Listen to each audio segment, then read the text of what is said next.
Welcome to Psych Talk. I'm your host, Dr. Jessica Rabin, a licensed clinical psychologist. If you are a mental health professional, student in the social science field, or just interested in psychology and mental health, this podcast is for you. Although topics discussed on this podcast are similar to therapy, Psych Talk is not a replacement for therapy and is for educational and entertainment purposes only. So let's dive into today's episode. Hey everyone, welcome back to Psych Talk, and thank you so much for joining me for today's episode. Today I have a very special guest with me, William Person, who is a former Team USA bobsledder and a CTE advocate. So William, thank you so much for being here today. Oh man, thank you so much for having me. It's such an important topic. I had no idea it was going to go this way, but I'm so blessed to be here to talk about it. Yeah, I am so excited to get into our conversation, to hear your journey, what has helped you, all the advocacy work you're doing. But before we jump into that, can you just introduce yourself a little bit about your background and what you're doing now? Okay, well, the crazy part of this thing is one thing that helped save me is my background is actually mental health. Really? Um, yeah, when I first left college, actually, I was an electrical engineering student. I was in my final year, and I told myself, I do not want to sit behind a desk the rest of my life. And I was kicking myself for not finishing that degree, but I took a bunch of psychology, sociology as a minor, and I wound up working in mental health. And so my first job out of college, I worked at the weirdest place. It was the first mental health facility west of the Mississippi River. Oh, And interesting. so, yeah, so everybody with extreme behaviors flocked there for help. And so I saw the depression, I saw the bipolar disorders, all the schizophrenias, but I also saw the extreme stuff like the clinically insane Hmm. uh, or criminally insane. I'm sorry, criminally insane. And we had people walking around who had lobotomies back then. They would still come in. Wow. Yeah, those guys were scary to watch. It's just was sad, just Yeah. heartbreaking to watch those guys. But yeah, Wow. yeah. And then actually also right before, 2 years before I made my first national team with bobsledding, I opened the first ever independent living transitional housing program for the state of Utah. So they opened me kind of as a pilot. I was as a pilot program. So I've Hmm. always kind of been in this type of thing where I'm helping people. Sports, took me around the world. It took me to college, but that passion was really mental health, and Yeah. it wound up saving my butt in the end. It really did. Yeah. And Yeah, we'll definitely be talking about that today. yeah, yeah. I mean, sometimes I think back, like the crazy part is when I opened that program, like it was an inpatient program. Hmm. So these youth came from lockup or on their way to lockup, and we were trying to get them early before they get to that point. But they came and lived in my program, and I was less than 10 years older than these all these young men who would call me dad. I was like their father. Hmm. And back then I didn't really see the significance in it, but now I think back like I did what? I was what? Yeah. 27 doing what? Like it's like now I'm really just kind of patting myself on the back about it, but back then I just didn't understand what I had accomplished and what I was doing. But Hmm. yeah. Yeah. Well, and just hearing about your background in mental health, it makes sense with what you're doing today with the advocacy with CTE and brain injury. And I know we're gonna talk all about that. But thank you so much for sharing that little bit about you. And then obviously, yeah, you were on the USA bobsledding team. That's awesome. 9 years. I gave 9 years of my life. Wow. Yeah. Wow. That's Yeah. awesome. So today we're going to be talking about, I'm going to try my best to not mess up, chronic traumatic encephalopathy. Did I say that correct? That Or was CTE. perfect. Or That was perfect. CTE. That was perfect. That was perfect. Some days I Um, can say it and some days I can't. But I struggle with certain words. And mhm. they usually it's one of my red flags to let me know I'm a little bit off. So when I can't pronounce words, if I sometimes I could see them, but I Mhm. still can't say them. But Yeah. yeah, that's how I know I'm a little bit, get into that chamber and get some help. Yeah. Yeah. So we're going to be covering your personal experience with it, your advocacy surrounding brain damage in sports, military, and other collisions, what has helped you. But before we get into all that, can you just start the discussion by describing to listeners what CTE even is if people aren't familiar with it? Well, part of me I believe the medical world has it wrong. I think they're a little bit wrong on it. Okay. Because on my journey, I met some really, really people that are outliers. They might be outliers. I'm not sure.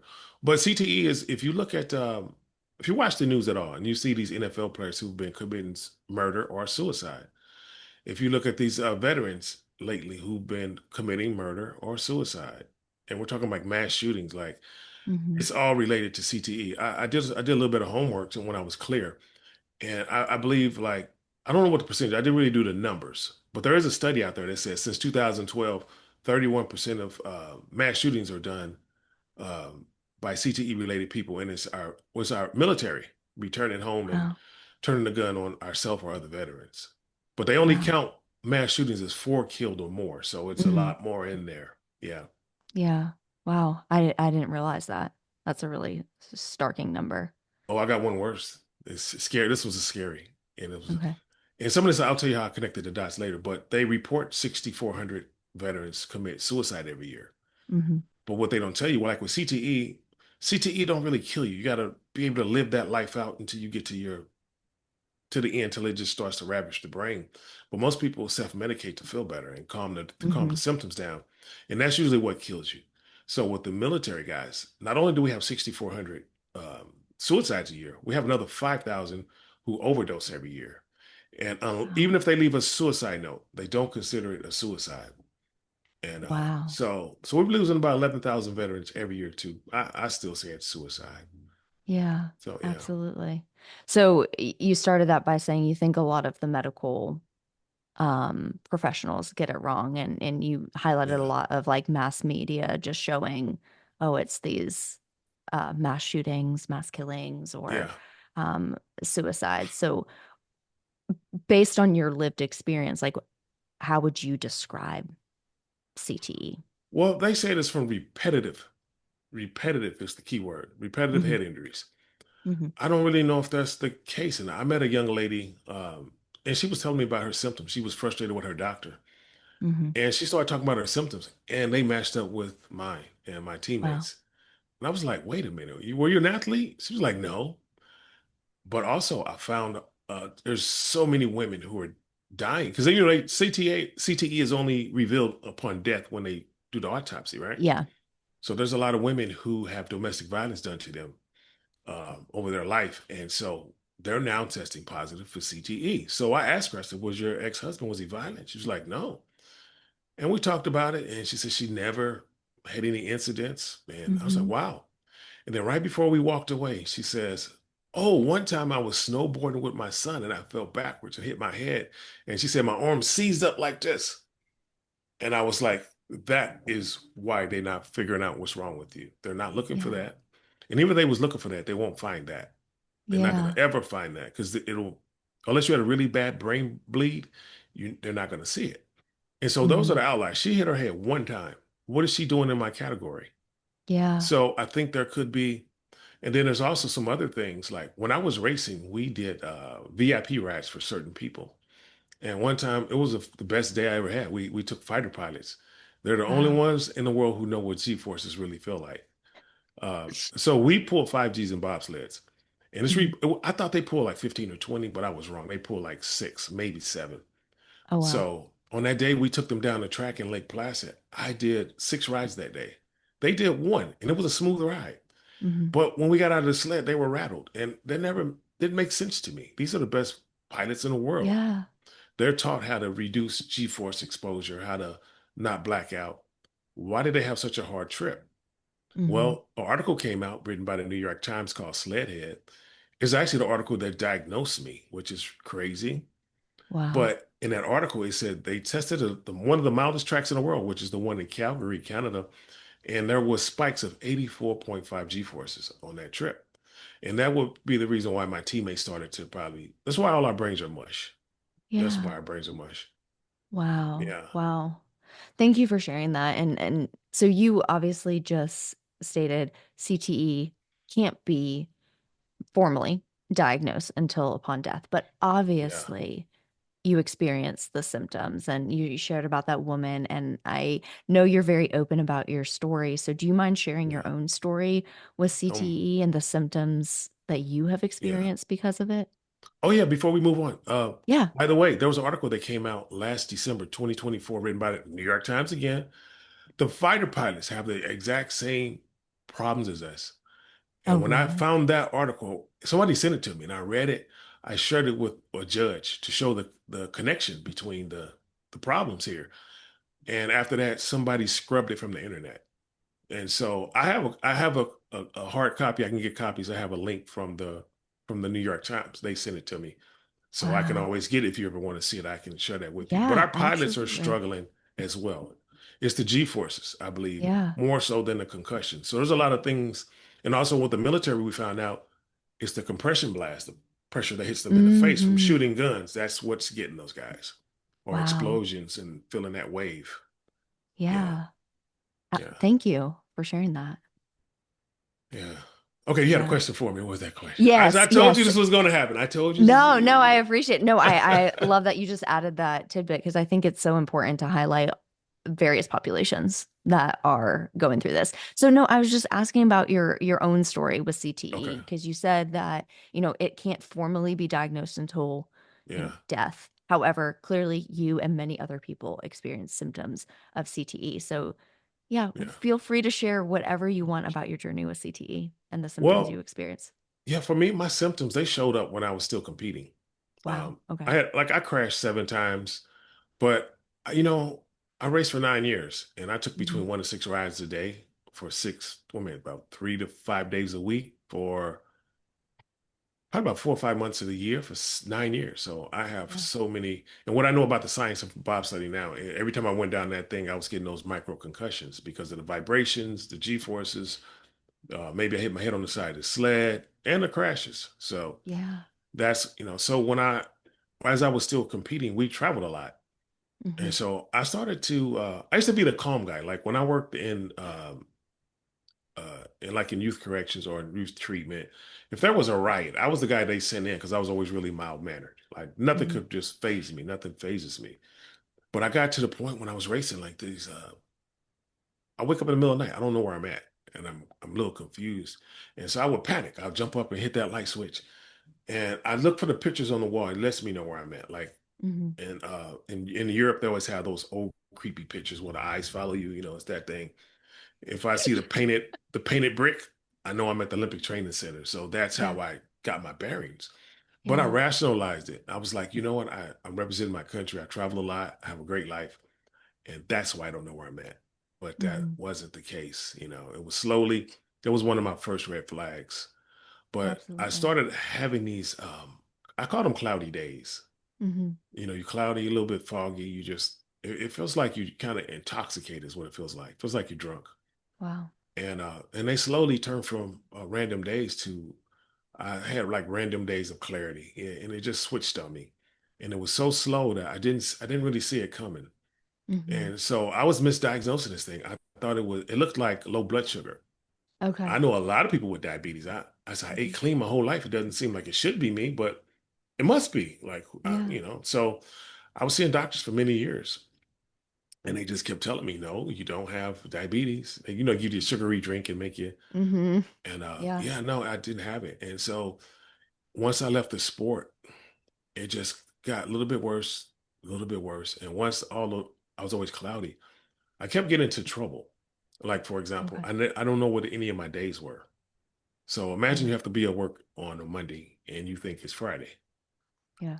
To this day, I really hardly can tell a Friday from a Sunday. Every day is the same to me. And so I started keeping I learned when I woke up in the morning, I automatically know I didn't really know the real day. I had to pretend Hmm. like I know it's not the right day. So I Yeah. had a little planner. I would open it up, figure, okay, today's Monday. Okay, cool. Then I have to figure out what month we in. I was stuck in this loop where I thought every day was either January or like August. I don't know if it goes back to my college days or what, but I Yeah. was stuck with those 2 months. And I Okay. don't know, I still don't know why those 2 months. And if anybody ever asked me how old I was, I automatically said 28. And then I would be walking away and thinking, wait a minute, doing the number, trying to add up the number. I'm not Yeah. 28, I'm 40. Like, where, Yeah. where's this coming from? Yeah. But I was doing that for a long time. And I just I didn't see it coming. I didn't know what it was. And Yeah. eventually it got to the point where I just, I took the mattress out of my bedroom and I took the top part and I put it in my living room.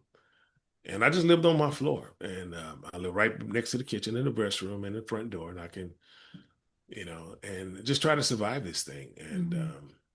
And the truth was, at that time, like I knew some of my teammates already started committing suicide, and I couldn't do that because I was a counselor. I know that damage it leaves to the Mm-hmm. family, but I was no stronger than those guys. But I was a counselor, and I had this thing I taught many people.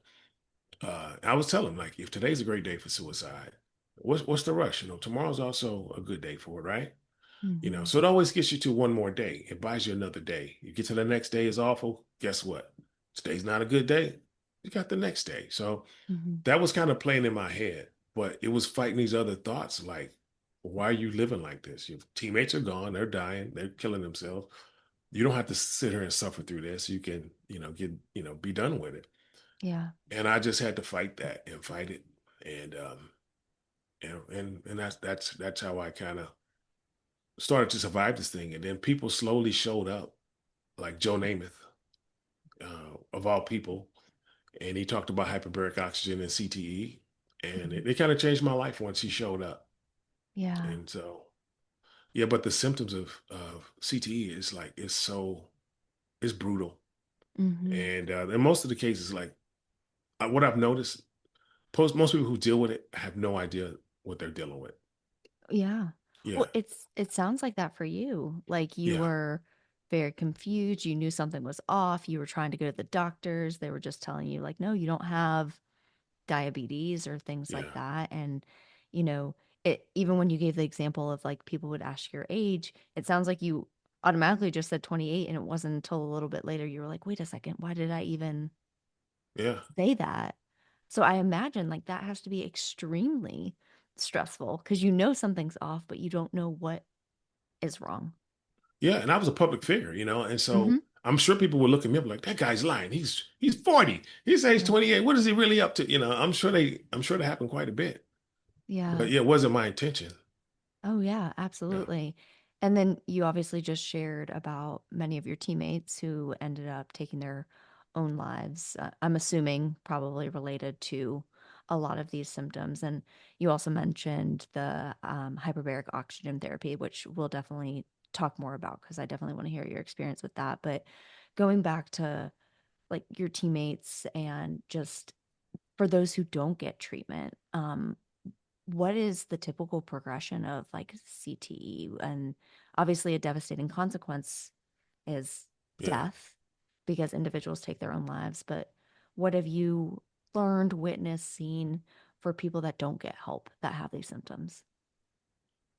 Your life is more out of control. Mm-hmm. You're out of control because you're not really in reality. Mm-hmm. That's the biggest thing. You're not in reality, and everything that you think is true is probably not true. Wow. And for me, like I guess when I got diagnosed, well, I'm not officially diagnosed. They won't diagnose me Yeah. till death, but Yeah. how I kind of figured it out is I was getting lost in my own community, and Oh, so I wow. knew yeah, I was in dementia. I didn't know to think I never said dementia back then. I didn't know to Mm-hmm. even say that. I was just gone. And so like let me show you this, give you an example. This is this represents the block that I lived on, right? Okay. Yeah. My apartment is right in the middle. And Okay. so on my cloudy days, I didn't want to harm anybody. So I decommissioned my motorcycle and I parked my car. I would walk on them days to go to this store Gelson's and get a salad or something. And Mm-hmm. so on those days I would do this. Like I'll just have to walk, make a left, cross the street. Stores are right here, right? Mm-hmm. So sometimes I would tell myself, okay, what if I go the other way? What's what if I go this way? Mm-hmm. I would literally have meltdowns because I couldn't figure out what was on the other side of that block. And I drove that Wow. block all the time. It's just, I drive that way every day, like when I was Mm-hmm. driving. But I couldn't figure out on some days. And so I was having these meltdowns. The only difference is I walked the same distance. I just made two rights instead of two lefts. Yeah. But once the brain shuts off, it's like you can't,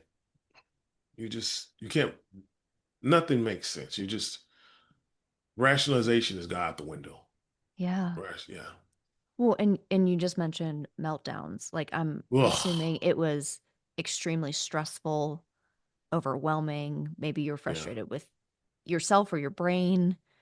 I imagine that has to be extremely difficult when it comes to like daily tasks, like that you've done Oh yeah. probably thousands of times Oh yeah, before. absolutely. Absolutely. Like yeah, just doing regular things. Like most people I see now that I help a lot of people with this condition now. Hmm. One of the best things I tell them right away is make sure that you getting up out of that bed. Make sure you're doing your at least do your hygiene that day. Get up and do something. You can't lay in that bed because you're never going to get out of that bed if you keep that up. It's just it's what the routine is. I've seen it. As a matter of fact, if you look at the last, I think it was the last eight NFL suicides. All of these men were now living separate from their spouses, except for one. And that one guy was living in a back bedroom, and his life, his children, and his wife, they revolved around him. Hmm. And like my life began the same way. I was living alone, and nobody was usually around. And you become a recluse, Yeah. and not because you want to, just because it's just the natural progression of this thing. Hmm. Yeah. Yeah, the word coming up as you were talking was isolation.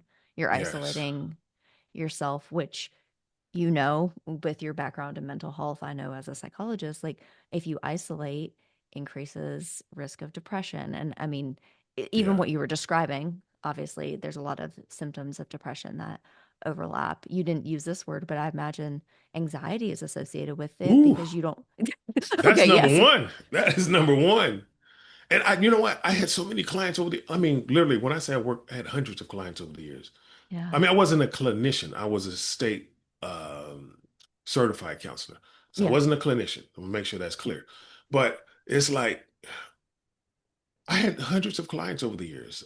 I started doing this work when I was 23, and I knew I had clients that had anxiety, but Hmm. I didn't know it felt like that. I didn't Yeah. like now that I know what that is, I'm thinking, man, we're giving out the worst advice I've ever heard in my life. Like Yeah. we told them to do what? Like, oh my God, this is Yeah. brutal. Yeah. Yeah. No, I would imagine because, like, even going back to the example you gave of like walking to the store, if you get lost in your neighborhood, you're going to panic. You're Yeah. probably scared if you don't know where you are. And then maybe when you find your way back home, frustrated at yourself, mad, then that's probably going to reinforce the isolation. Well, I'm just going to stay in my home because I know where my kitchen is, I know where my bathroom is. Yeah. But you know what? A lot of those emotions that you speak about, when that brain shuts off, you disassociate with them. They're not the same. Yeah. Like I don't get, I wasn't fearful or anything. I had no idea I was depressed. I had no Hmm. idea of any of those things that were, you know, the emotions that go with this stuff. I'm just thinking I still got this diabetes I got to beat. That's all was on my mind. These Wow. doctors' tests are wrong. I know what diabetes looks like, and this has to Hmm. be it. I even bought a glucose machine and was traveling with it for years, poking my Wow. fingers. The numbers are always perfect. I'm like, nah. Something, yeah. Oh my Yeah. gosh. And one thing I learned to do too is, and it was bad. Like as an athlete, I never drink Hmm. coffee. I hate it. To me, it's just disgusting. And soda. I didn't drink soda. I didn't even Hmm. let my children drink soda. Yeah. And when I had those bouts where I couldn't get out of bed, I began to live off of it. So every night before I went to bed, I put a thermos of coffee on my nightstand or a bottle of Coca-Cola or Mountain Dew, something Hmm. like that.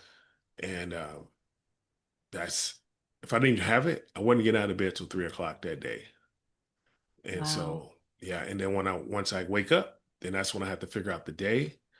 And then usually this is before I put my stuff in the living room, but I would leave the bedroom, go to the living room. I had these 8-foot white scrolls on my walls. And I had them sectioned off into 3 sections. One was for work, one was for doctor's appointments, and one's for just like social events and stuff. Hmm. And this is one thing I learned. And this was just insane to even think about it. But one of my friends, she asked me out, and we had just met. And I was like, okay, yeah. She said, let's. It was like a Monday. She's like, hey, let's. No, I think she wanted to go hiking on Tuesday. She said, let's go Hmm. hiking on Tuesday. I was like, okay, cool. So Tuesday comes around. She calls me, hey, I'm here. I'm like, where are you? She said, I'm at the hiking place. I said, oh, what are you doing there? Hiking? Oh, have a good hike. And she was furious. And I Yeah. was thinking, like, what's she upset about? Yeah. And so what I learned is like, if you, I like Tuesday was so far away, I couldn't see Tuesday. Mm-hmm. But if you told me, hey, let's go hiking tomorrow, my brain could associate that. I can click that in. That would set. Okay.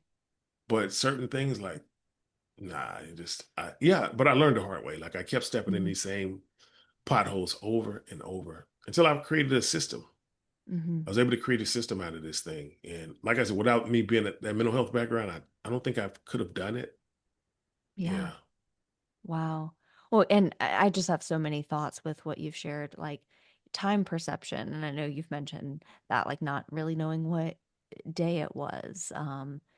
Trying to hold a job that requires any type of like clock in, clock out time, I would imagine is near impossible. Well, Where, actually, those ones kind of helped me. oh, good. Okay. But it was bad because I shouldn't have been doing it anymore. I Hmm. shouldn't have because I process too slow now. Okay. Yeah. Oh, Matter so of fact, processing speed is a whole nother yeah, one of the places I consequence. was managing, when I was trying to work my way through this, like, what's the gentleman, from Friends, Matthew Perry, Yeah. I managed one of the places that he was at, Okay. and so like, and that was the last time I worked in the field. I was like, I processed too slow. Like, Hmm. I was dealing with adult patients, so it was okay. It was easier than dealing with Yeah. kids because kids, everything is reactive, everything is quick. Yeah. And when you're good at your job, you know how to read the room before anything happens. You're ahead of it, you're proactive. Hmm. And I got to the point where I just know I shouldn't, and I'm not the best person for this job anymore. And so eventually I just kind of had to step away from it. Hmm. Yeah. Yeah. Which it sounds like you recognize that, but I imagine it's also hard to like come to that conclusion and realize you have to Well, step away. at the time, it wasn't, because like the emotions that you have at that time were they're numb. They're nothing Mm. is nothing makes sense. Nothing really feels real. Wow. And for me, like I said, my daily routine was just really on that floor praying for death. And that was, you know, and the crazy part is like, no matter how many doctors I spoke to, I just couldn't. But one thing that happens was, during COVID, like I knew Hmm. I was in trouble. And so I bought a house in the Midwest. And because I was lost in my own, I Hmm. said, well, I bought this little house. It was on a little lake. So the only thing I can do at that house is to go to the backyard and go fishing or cut the grass. It was nowhere for me to go to get lost. Yeah. And so I bought that place. But there was a young lady who, I'm still dating to this day, but we were newly starting to date back Hmm. then. And I would come back and see her, and she would come visit me, and we'd go back and forth. But one time I was visiting her in Los Angeles, and she says to me, well, actually, I said to her, like, I was frustrated, like, because I'm really sensitive to noise, Okay.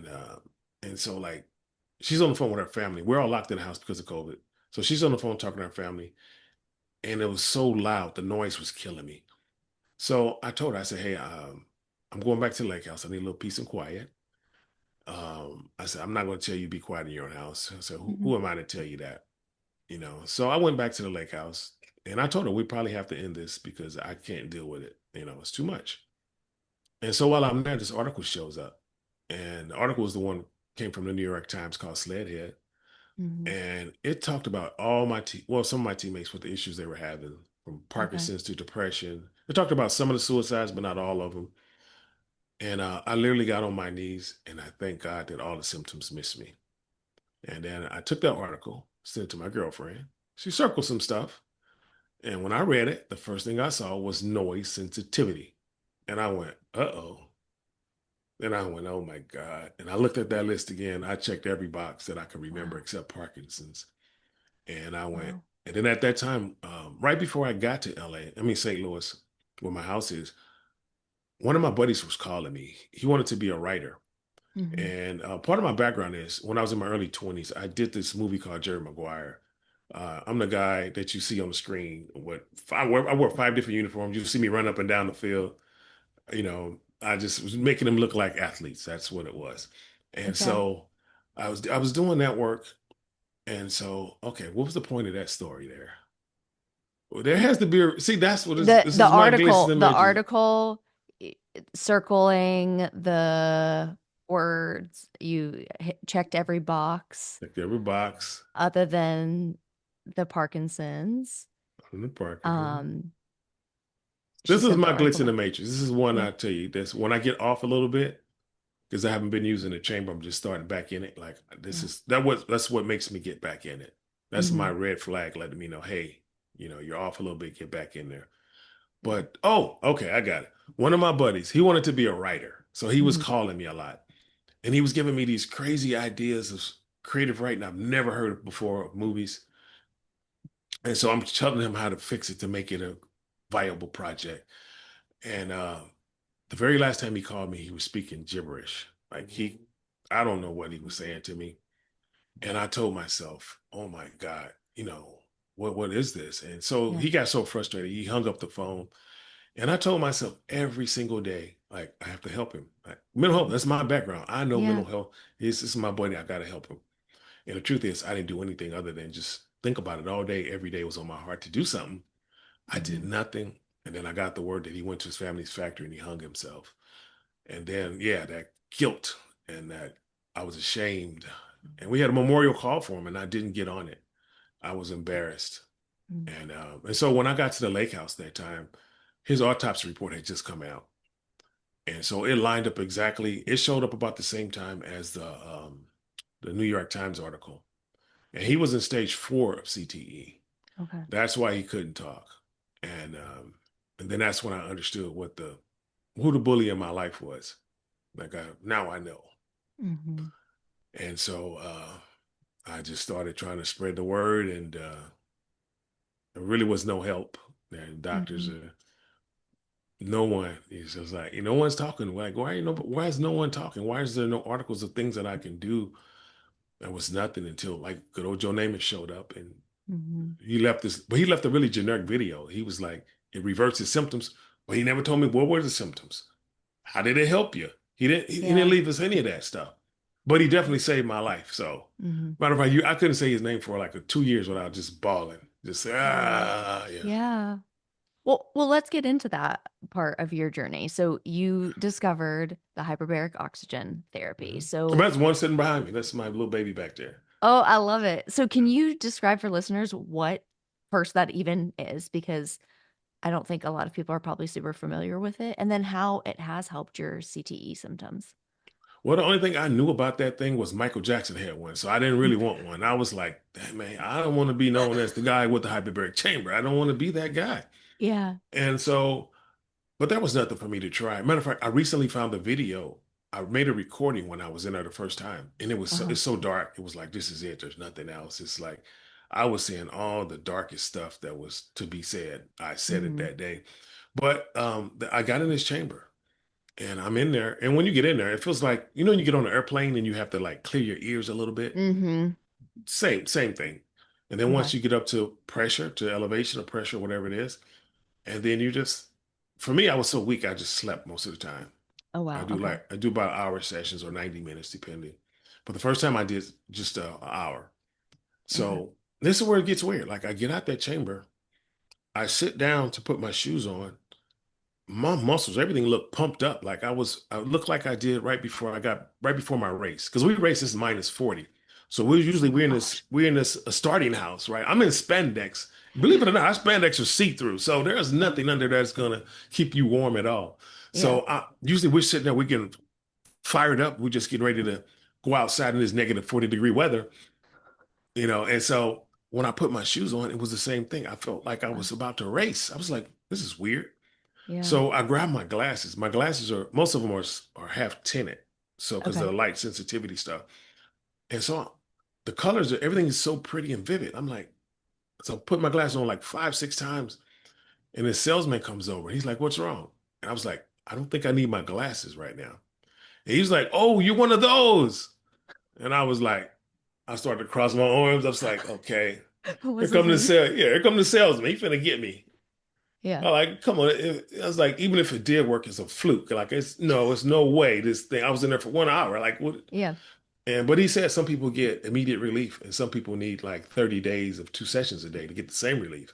Wow. I happened to be the first. Yeah. And so, man, I got home that night and this is where it gets to the little PG-13. So anybody want to put the fingers in the ears, feel free. Uh, I usually have migraines. I get vertigo a lot. And so I Hmm. had had a migraine in quite a while. And so when I got home that night, I fell asleep on the couch, probably about 9 o'clock, I remember. And I remember waking up around midnight with one of the worst migraines woke me up. And I was like, oh my God, this thing did damage, maybe. Maybe I made a Hmm. mistake. Yeah. But with that migraine, I had an erection. And those are two things that just don't go together. Nobody says, hey, honey, I got a migraine. Let's make love. Like, no, No. usually you're in a dark corner trying to hide from everybody. Just smells alone will make you start to puke, Yeah. And so that was at midnight. And so I went to bed, went back to bed, and I woke up in the morning about 8 o'clock. Migraine is gone. I could still feel where it was at though, Yeah. but the erection was still there. And it was just like, but over the next Wow. few hours, that cloudiness I had for 10 years was gone. I didn't have any more cloudiness. And I'm just Wow. looking at the world like, what the hell just happened? And Yeah. they let me come back the end of the next week. And I was clear for 9 days. And at that point, I knew I had to get one. But remember, I had Yeah. just bought this house, so I didn't have cash laying around anymore. Yeah. And so my dad kept saying, "Let me just buy it." I was like, "Nope." I said, "I'll figure it out." And I tell you, the condition is so weird. Like I literally laid back down, and once the cloudiness came back, it was like I never was in that machine ever. And it's like I Okay. I, I went back to where I started at. Okay. And one day I woke up and to pay a bill, and it was $20,000 in my account extra. And I called my dad, and he was at my bank, and whew, well, the rest is history. But Yeah. yeah, dad saved me, man. It was a lot of things that happened for me to get to where I'm at to get that Yeah. help. Yeah, Yeah. Well, thank you so much for sharing that. And I heard you say, like, obviously you found relief immediately. I know before we started recording, you did share with me that you do take breaks from it to yeah. see how long. So, like, how often do you have to use your hyperbaric oxygen chamber? Well, when I Like, first started, I was doing daily, like 4 or 5 days okay, a week.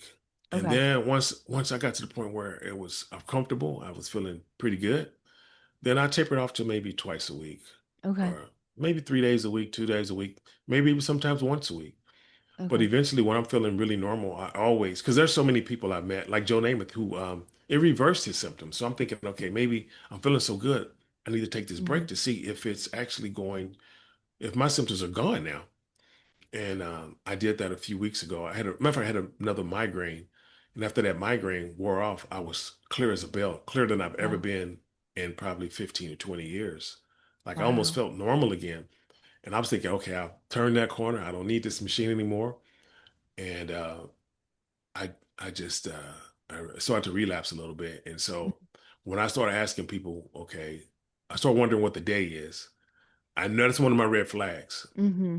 And then, Yeah. but I learned some other tricks. Like I learned to give myself a simple math problem that I have to do in my head. Now, Okay. if I stump my own self with a simple math problem, then I know on that day not to sign any contracts, Okay. not to buy anything important, not to spend money, and Mm-hmm. just be extremely careful what you do. And even though I'm trying to be extra careful, it's better just to not leave the house because I'm still going to make the mistakes because like I'll go walk and get into the wrong car. Like it just Mm. bizarre stuff. Like Yeah. yeah, and Yeah. yeah, so that's the scary part about this stuff. It's when it kicks Mm-hmm. in, it is what it is. Yeah. But it Yeah, sounds like you have really learned and identified some of your red flags, or like you said, tips or yeah, tricks to kind of assess where you are, which I'm sure is helpful. And I know you shared with me before we started recording, like when you start noticing it, that's a sign for you to get back in the yeah. chamber. But sometimes, And like I don't know until I start to feel those things. Okay, what am mhm. I doing at that time when it starts to kick in? Like, am I in a professional meeting? Am I doing an interview? Like when I start talking, I don't know. It's just, and I hate it too. It's just like it used to be so embarrassing. Like I don't know if I mentioned earlier, I was being interviewed by HBO Real Sports, and they I watched myself in real time. Like they asked me questions, and we're just talking about bobsled stuff. Yeah. And I started answering questions. I'm talking about cars and houses and just weird stuff, flowers, and And I saw my mind doing it, and I started like, no. I was like, stop that. And Yeah. I was trying to bring it back, and I couldn't. And I told the guy, his name's Chapman down. I said, time out, buddy, time out. Call me back Mm-hmm. in about an hour. 30, not those 30 minutes. Give me 30 minutes, call me back. And I just, once again, the first time I saw it in real time, I had never saw it happen. Mm. I'm watching myself in that camera, like, oh my God. Like I was so embarrassed. And I hid from this thing after that. I hid from the media. I didn't want nobody to see me like that, you know. Mm-hmm. And but when I did that, it allowed like our Olympic team to keep doing business as usual, you know. And the one thing I've been asking them to do, just warn the new generation. Just warn them before they get in Yeah. that sled. And they're still fighting me on that part of it. But you know, it is what it is. You know, at the end of the day, Mm-hmm. we'll figure this out. Yeah. Yeah. Well, you have now made it your mission to really raise awareness about brain damage in sports and advocate for protecting and healing the brain. Obviously, we've just been talking about hyperbaric oxygen therapy. You just mentioned even just having people be warned before they get into bobsledding. Are Yeah. there other things that you feel can and need to be done to either both decrease the likelihood of individuals developing CTE or increasing access to supports after someone experiences the CTE symptoms? Well, I I don't think this information has been made public to us. It's kind of given to us. Hmm. We kind of been spoon-fed pieces of it. But even though I'm advocating for athletes in my sport, as I went through my journey, I found all these different groups, and I realized it's all the same symptoms, Hmm. which I'm praying is all the same treatment. Yeah. And so there's help out there. Should be help for everybody. So I think our biggest population, like it's going to be hard to advocate against it because it's our military guys coming back like that. Hmm. You Yeah. know, so what they used to call PTSD, I really believe is actually CTE because they've been checking these guys Hmm. and they've, you know, and the military's acknowledged like it's, it's from the compression blasts, it's from the blast Yeah. waves. Yeah. But you know what? I was interviewed by a military group in the UK. This was about a Okay. couple months ago. And oh man, this was a goosebumps moment. They told me that their military guys have the same issues, right? Hmm. And I said, okay. They said, but it's illegal to deep sea dive in the UK. But Oh. they send all their soldiers out to this little island. And they said they go deep sea diving. And this guy cracked me up because kept saying, he was trying to emphasize how long they stay down. He was Mm. like, they go down there for a really long time. And then with his accent, he was like, a long, long, long, long, long time. He said, when I say a long time, I mean a really long. He was like really selling it. But I was getting goosebumps because that's what this machine behind me simulates. Yeah. It makes our body believe it's like 9 to 20 feet underwater. Your blood is like a gas. The gas can get through all the blockages and send blood and oxygen to everywhere in all your cells in your body. And that's why they come up. They're actually doing what I'm simulating doing, but they're really Yeah. doing it. Yeah. Wow. So Okay. actually, I'm So working with those guys too. Like I'm creating that program here in America now. So deep sea diving. well, I'm not gonna do it because I'm got that fear of sharks. I don't want to go down there. Like I got bumped off the beach before by something bigger than me. So after that, I'm just like I'm not going back in there. Yeah. But for Yeah. people who don't mind, like I'm working on setting that up for them too. So That's awesome. yeah, Well, and it also sounds like just like advocacy and talking about this, because like you said, and you've mentioned multiple times in our discussion, you have met so many people from so many different walks of life yeah, having these same symptoms as you. yeah. And they're not all, you know, Team USA bobsledders. They're not all military. They're people that have so Mhm. many different experiences. Oh, I'll give you one that's in the public eye right now. Because mental health is my background. When Kanye West came out as bipolar, I Hmm. said BS. I said Okay. BS. I said he might be schizophrenic, but he's not bipolar. I know what that looks like. Yeah, he's not that. And so he had a documentary come out. Hmm. And it's just funny. Like I went to watch the documentary and I'm watching his behavior. It's erratic, like concussion people. And I said, Hmm. wait a minute, he wasn't an athlete. So how? And so he started talking and he said about these meds. A lot of times they put you on meds and then most time it make you feel a little bit weird or off or something like Hmm. that. I had the same experience. And so we always told people just, it takes a while to build up in your system. So just be patient. That's what they always tell Yep. people. I think now that's kind of BS, but because when I tried it, I had already made a deal with God. Like, I'm not going to take my life, but if you come get me, that'll be great. But when I Mm-hmm. started taking those Zoloft pills, it was Zoloft, I was ready to throw that deal out the window. I was ready to end Okay. this thing today. And Yeah. so I tried to let it build up in my system. The more I let it build up, the worse it got. And so I think I realized those things are probably for healthy brains.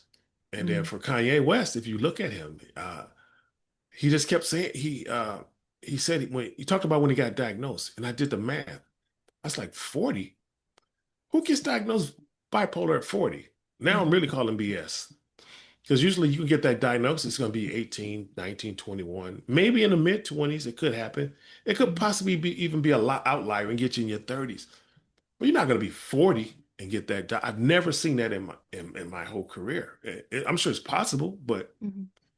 and I said, well, how did he get it? And then I remembered a song he had out.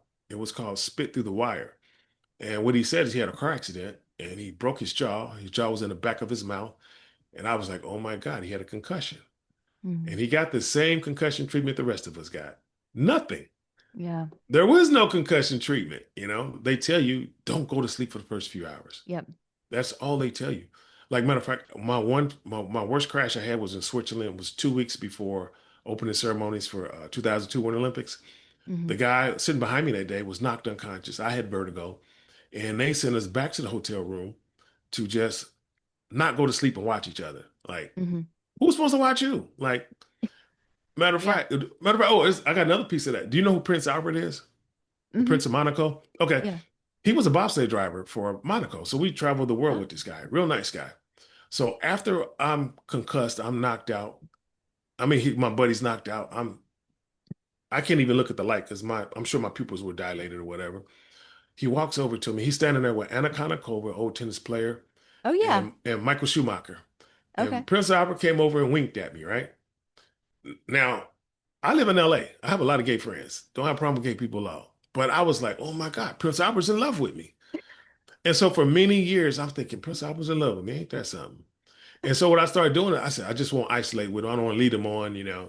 But the truth was, I wasn't thinking clearly. I couldn't Yeah. just. But it took me 20 years to figure that out. Like, wait a minute. Whoa, wait a minute. Hey, He wasn't actually. no, I've been with that guy around him for 3 years at that point. Yeah. But no, it's just when you get concussed and you're not seeing the world the way that you're supposed to, Mm-hmm. your mind fill in the blanks. Yeah. Yeah. Absolutely. So, as part of your advocacy, you have started a GoFundMe and are on a mission to open a CTE Recovery Center. I just wanted to give you a Yes. chance to talk about both these things and your long-term goals with them. Hold on, let me show you this right here. I'm so proud of this thing. I used to have a foundation when I was on a Team USA. I Okay. stopped using it, of course, because I was not doing anything with it. So I had to restart it. But this is what I'm doing differently now. I don't know if you can see that. American Post-Concussion Wellness Center, Inc. Yes, we are officially recognized by the government as a not-for-profit. Awesome. And what I'm doing is a little bit different. Um, I'm not accepting, what do you call it, investors. Okay. This is going to be the only free post-concussion wellness centers that's out here. I have two locations already located. One of, I have access and control of it because I own one of the places and Mm-hmm. my dad owns the other one. So I want to use that. I'm going to donate it into our program. And I just want to open the doors. I want to treat our military. Actually, I'll be open to the public. It won't be just our military, but I'm going to focus Mm-hmm. on those guys because those are the ones who kind of causing the havoc right now. They need a little bit more attention. And yeah, just get these guys in this treatment in this therapy. Well, it's really therapy. I can't say treatment, but therapy. Yeah. Yeah, and hopefully it'll have the same. Hopefully they turn out better than me because, like I said, I'm tied to my machine, and a Mm-hmm. lot of these other people aren't. But like I said, I took 9 years of concussions. I'm Yeah. the worst case scenario. Only person can have more concussions than me is probably boxers. Mm. And I kind of believe that's why I'm not having the permanent relief, why I'm kind of tied to it. But I, I'm not complaining. I'm much better off than Matter of fact, it's night and day compared to where I started this journey Yeah. at. Yeah. Yeah. That's So we're coming wonderful. and we're open to the public and we're not for profits. Anybody wants to donate, you can make a donation for a tax write-off. Or if you Hmm. want to find our crowdfunding, we have one man with a chamber. You Okay. know, they also have some social media things out there. If you dealing with some of your loved ones and they're struggling with this, and the doctors can't figure it out, you know, reach out to me. I'll show you how to navigate this thing. And Yeah. when I first started it, it was for people like me trying to find answers. And Hmm. once I kind of got stable, now I kind of pivoted to help families help their loved ones find the help that they need. Because just like I said, with myself, I didn't know what this was. I didn't know. I Yeah. even it was right in my face. No matter how many of my teammates killed themselves, I just didn't. I just couldn't say that's me now. Even though I wanted to Hmm. do that, it was on my heart every day, all day. I couldn't connect that dot. And Yeah. so, yeah, we're helping the loved ones. The loved ones are the only ones can save you. This is not one. Um, the people you're going to be like, hey, I got CTE. Hmm. It's not very likely. But yeah. Yeah. So, on that note, if someone is listening and maybe struggling with symptoms of CTE themselves, or is a loved one of someone that they believe is struggling with CTE symptoms, what words of encouragement or advice do you have for those going through this? Number one, you're not alone. Hmm. You can survive this thing. And reach out. I'll show you how. Or find hyperbaric oxygen. Google it. Like go online, hit hyperbaric oxygen or HBOT near me. These things are in the communities. They're just kind of expensive. A lot of people can't afford it. Hmm. But if you can, find it, give it a shot, and then see where you are. Make sure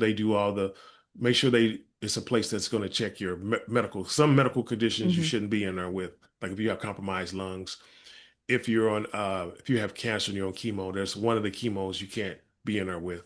Okay. But a lot of new doctors now, if you have cancer, they'll start you on hyperbaric oxygen before chemo, during chemo, and after chemo. Oh, wow. Yeah, they said oxygen can't live with an oxygenated environment, so this thing oxygenates every cell in your body, is how it's explained.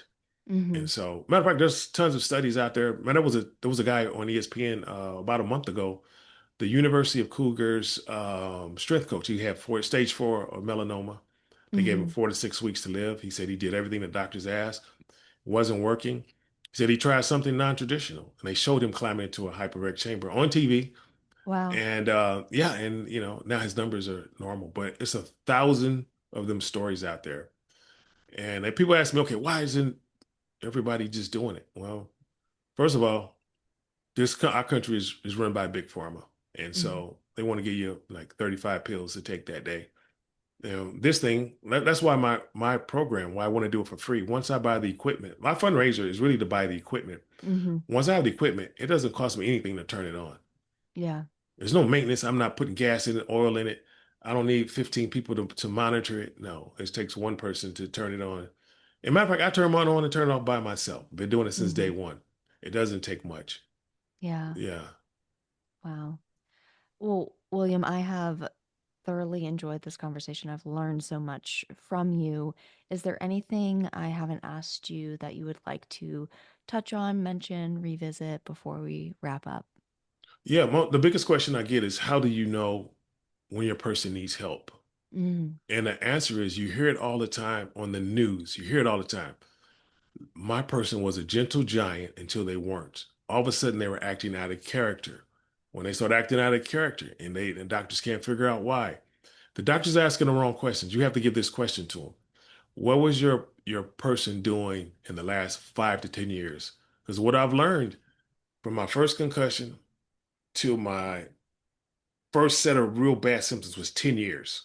Okay. And then from that 10 years to the next 6 to 8 years is when it gets unbearable. That's Okay. when you see people doing the weird stuff. This stuff is so predictable now. Like I can look at it, I can smell it out. I can look in people's eyes and see it now. It's just really, it's predictable. And it's Yeah. not hard to, yeah. So Yeah. when your loved one's not acting right and they're acting different, only you know what that looks like. They will Hmm. not know they're acting out of character. So don't blame them, but just get them help. Yeah. Get them I help. love that. I love that advice. So the last question I ask all my guests is, where can people connect with you? Where can people donate to your GoFundMe, and anything else you want to plug or share? Oh, I'm glad you said. I didn't think about that, but I have this thing. I created this a few weeks ago for Halloween. I was walking around with this on sharing it. Oh, very nice. Yeah, this is matter of fact, you can find me on GoFundMe, and it's one man with a chamber. Okay. This is what it really is. I think my publicist probably sent you all the links. You should have the links in the package. Yeah. And I But can put them in also, the show notes. yeah, and then also, like I said, if you guys want to need the write off, then donate it to the foundation. It's the American. It is what you just American Post Concussion Foundation. Well, Wellness Okay. Center is what it's going to be. Yeah. Awesome. But yeah, Awesome. please find us, guys. Remember, I was in dementia. I'm sure all your loved ones, you had somebody. Matter of fact, I'm gonna say this last thing. I know you. Yeah. When I realized when I was doing better, I realized then I was coming out of dementia. When I was in it, I didn't know I was in it. Mm-hmm. So when I came out of it, I said, oh my God. So I went to the people who sell these things and who manufacture them. And I was trying to tell them, I thought I recreated the wheel. I was like, guys, I was in dementia and I came out and this is what I was. And they pull out these brochures. They mean, you mean like this?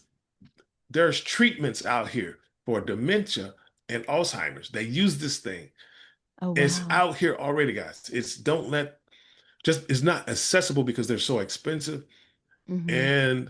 And then once you buy it, it doesn't cost you a cent to run it. And so, but it's out here. The studies are out here. This thing's been around since the 1800s. Most people know it. If you go down in the ocean, you come up too quick, you get the bends. That's Mm-hmm. the machine they've been putting you in since the 1800s. Wow. It's here. It's been here, and it's a blessing. So yeah. Yeah. By the way, I don't have a deal with any chamber company. I don't get any benefit from telling you this. I'm just spreading the word because Joe Namath showed up and saved my life, and I'm just trying to Yeah. pay it forward. Yeah.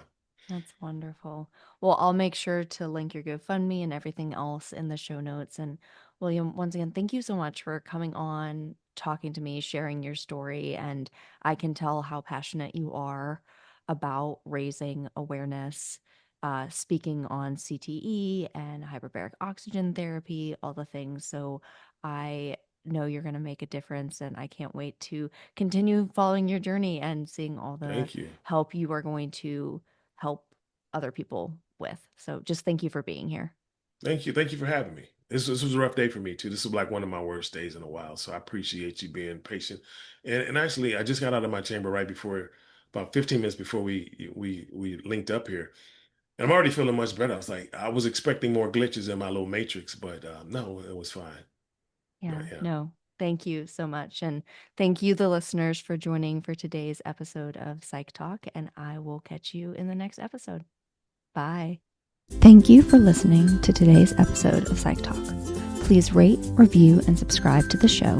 And if you enjoyed today's episode, please share it with a friend. Don't forget to follow me on all socials at Jessica Lee, PhD, and the podcast at Psych Talk Podcast on Instagram.